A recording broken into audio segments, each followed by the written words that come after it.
కాంగ్రెస్ ప్రభుత్వం ఇచ్చిన రైతులకు 2 లక్షల రుణమాఫీ చేయాలని డిమాండ్ చేస్తూ నల్గొండ జిల్లా చిట్యాల ఎంఆర్ఓ ఆఫీస్ ముందు అన్నదాతలు ధర్నా నిర్వహించారు.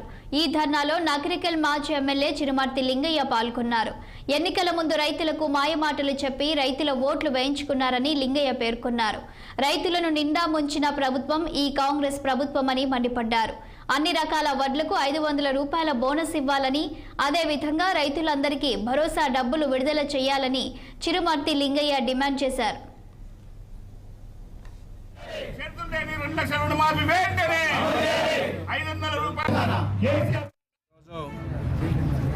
నకరికల్ నియోజకవర్గం చిట్టాల ఎంఆర్ఓ ఆఫీస్ ముందు బీఆర్ఎస్ పార్టీ ఆధ్వర్యంలో రైతన్నలకు మద్దతుగా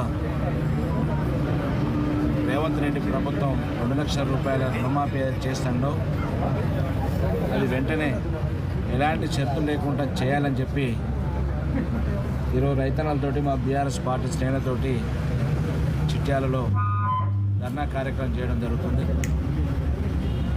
మీరందరూ చూస్తున్నారు, మీడియానే సాక్షి.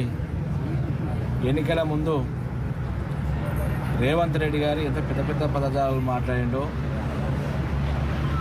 స్థాయికి మించిన హామీలు, అమలుకు నోచుకున్న హామీలు ఇచ్చి ప్రజలను తప్పుదో పట్టించే విధంగా కోతలు కోసిన ఈ కూతల రాయుడు ఏ ఒక్కటి కూడా మాట నిలబెట్టుకోలేని నిస్సాయుడిగా ఈరోజు మిగిలిపోయింది.